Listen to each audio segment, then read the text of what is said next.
nkuko nari nabasezeranije yuko nzabereka uburyo twabasha gukora KYC hano muri Opal Chain. Uyu munsi rero navuze reka mbereke noneho uburyo tubasha gukora KYC twihuse cyane. Twihuse cyane turaza kuri utu turongo dutatu ahangaha hano.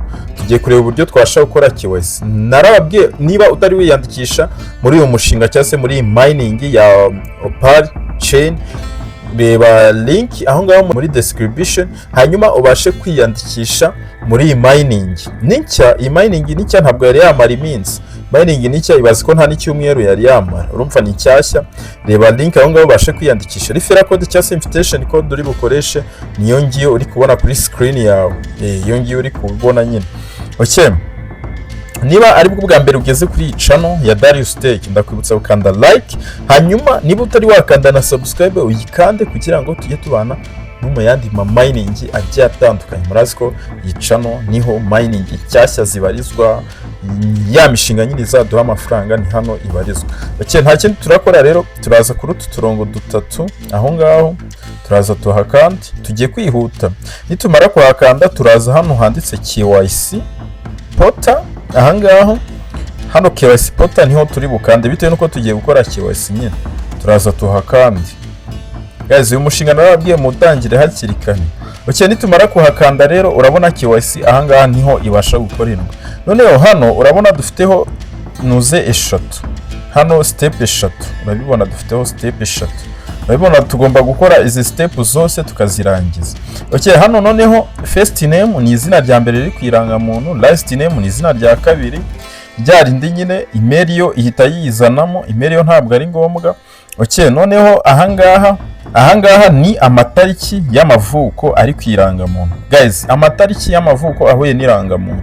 Noneho hano country ni igihugu. Niba uri mu Rwanda urashyiraho Rwanda, niba uri mu Burundi cyangwa se muri Uganda, muri Kenya urashyiraho igihugu cyawe. Hano ni nimero ya telefone. Hano yishyiraho igihugu cyawe hari bahita bazana code imbere hanyuma ugashyiraho nimero ya telefone.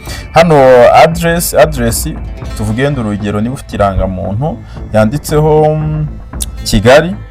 Kigali Rwanda, nyine niba handitseho Kigali Nyarugenge cyangwa se Kigali gutyo nyine urabishyiraho nyine, urareba ibiri kwiranga muntu yawe. Urazi ko kwiranga muntu habanditseho akarere n'umurenge. Hano rero nibyo uri bushyiremo. Hano akarere, umurenge, city nyine murazi ko ari umurenge. Noneho ahangaha kuri zip code bitewe nuko twe mu Rwanda nta zip code tugira, urashyiramo 0 cyangwa se 05 bitewe n'ibyo ushaka, urashyiramo nyine bitewe n'ibyo ushaka. Noneho kano kantu abantu rero nimukibaze kano kantu ni support. Dukeneye support hano twaza tukabandikira. Hano dukeneye support twaza tukabandikira, gusa twe nta support dukeneye turagakuraho rero. Ushobora kugashyira ahantu ushaka kukimura nyine ugakoraho ukazamura. Noneho gisoje kuzuza imyirondoro yawe uraza ugakanda hano next. Bibutse ko turi gukora KYC, turi kureba uburyo bakora KYC. Noneho ahangaha kuri iyi step ya kabiri tugezeho, dore ni ingiyi imeze nk'agakubo. Ingiyi ntabwo mbizi neza niba kuyuzuza ari ingenzi, ntabwo mbizi neza bitewe nuko hari ibintu nabonye umuntu ari gukora bikanga.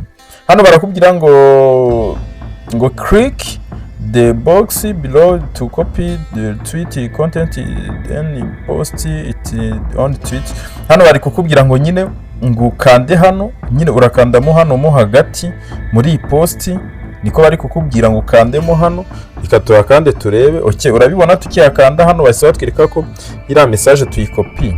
Noneho hano baratubwira ngo step ya kabiri, iriya yari step ya mbere, step ya kabiri uvuga ngo nyine ahangaha kuri step ya kabiri bari kutubwira ngo tujye ngo kuri Twitter, ngo niturangiza ngo dupostinge ngo tunyuze kuri aka kantu, ngo dukore repost hanyuma tuze tunyure kuri aka kantu. Nitumara kukanyuraho ngo tuze dufate ngo link. Urabona ngo after posting paste retweet link below. Uvuga nyine bakutubwira ngo tuze dufate link tuyipastinge hano.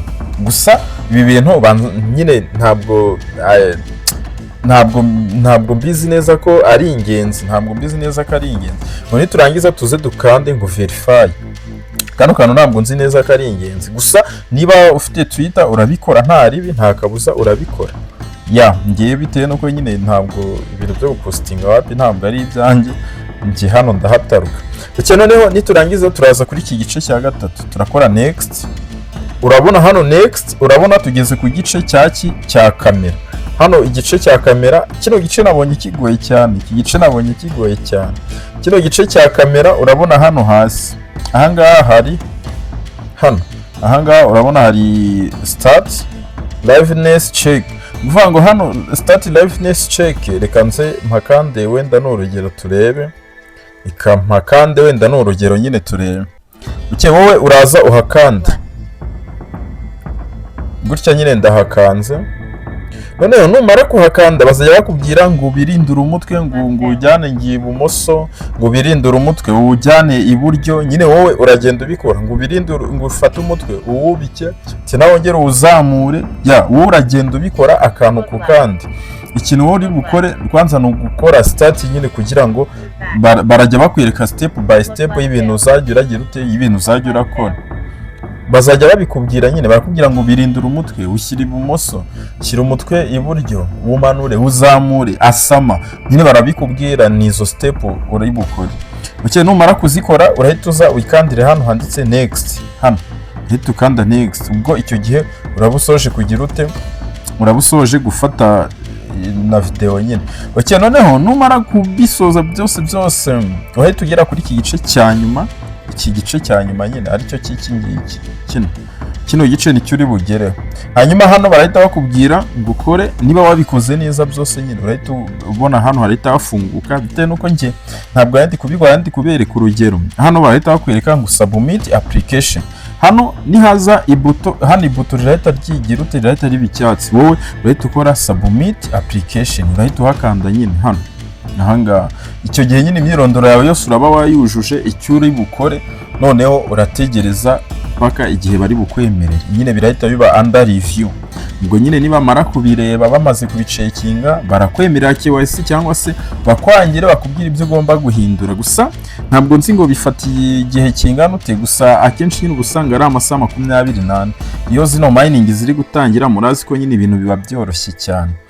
Ndakeka uko bakora KYC, ndakeka ubimenye. Niba utazi uburyo bayikora, nubwo buryo bayikora. Nawe rero wabasha gukora KYC, hanyuma ubundi ukicara ibintu byose warabisoje. Nizere ko iyi video igufashije. Nzagenda mbabwira n'izindi update muri iyi mining ya Opal Chain, bitewe nuko murazi ko nimbwira kuzira cyari nshya. Nzagenda mbabwiramo n'utundi tuntu tugiye dutandukanye. Wowe icyo usabwa gusa no gukanda subscribe, hanyuma ugakanda like kuri iyi video, bitewe nuko naje gusanga hari abantu izi video ziratuvuna cyane. Hari abantu nyine tuba dushaka gufasha, ariko ubugira ngo hari izindi nyungu tubifitemo. Gazi nta zindi nyungu tuba tubifitemo. Gusa iyi mining gazi muyikore, bitewe nuko ishobora kuba big, ishobora kuremera cyane nyine, ishobora kugira agaciro kari hejuru. Urumva mining utari kwinjiza umuntu wenda bazaba baguhamba coin ya bonus ngo ugire ute. Noneho igitangaje muri aya masaha yose uri gukorera coin, nawe umbwire nyine. Guys, twongeye dusubire mu zindi video. Nari Darius Tech. Niba wakunze iyi video nkande like, hanyuma nkande na subscribe niba utari wayikanda, uyisangize n'abagenzi bawe kugira ngo babashe kubona uburyo babasha gukora KYC muri Opal Chain. Twongeye dusubire mu zindi video.